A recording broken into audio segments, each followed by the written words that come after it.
If you want to go ahead and edit out your graphics pixel by pixel, then what you can do is you can go ahead and rasterize out the layer. So to do that, around over here on the left hand side, you can see that I got some shapes. So if I were to actually go ahead and bring this in, then what happens is that this is brought in as a vector graphics. If you want to go ahead and, let's say for example, change it into a pixel based graphics, then you can rasterize it.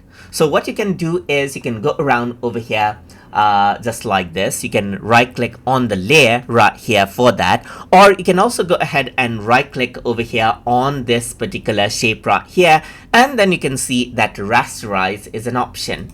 Click on it and then this turns into a raster graphics. So if I were to actually go to pixel now, this is where I can go ahead and go to edit out the raster graphics. I can now take this particular selection tool right here, use the move tool to go ahead and move this out just like this, which is not possible with a pure vector graphics. So if I were to actually go around over here, let me just go ahead and press Ctrl D to deselect right here. And now what I'm going to do is, let's say for example, if I were to go around over here onto let's say this particular shape, if I were to go to pixel and use the selection tool right here, and then if I were to go ahead and use the move tool right here, then you can see that the layer itself moves.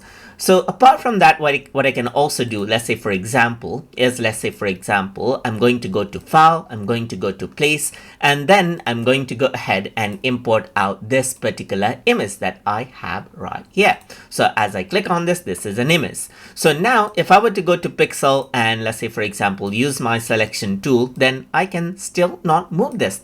This actually comes in as a regular object, but not a raster image by default. Let me just press Ctrl D to go ahead and deselect. And now what I'm going to do is I'm going to go ahead and right click and then click on rasterize right here.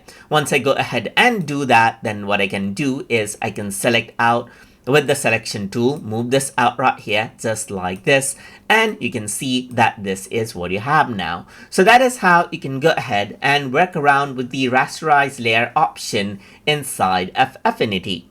So I hope you guys learned something as always. And as always, please like, comment, share, and subscribe.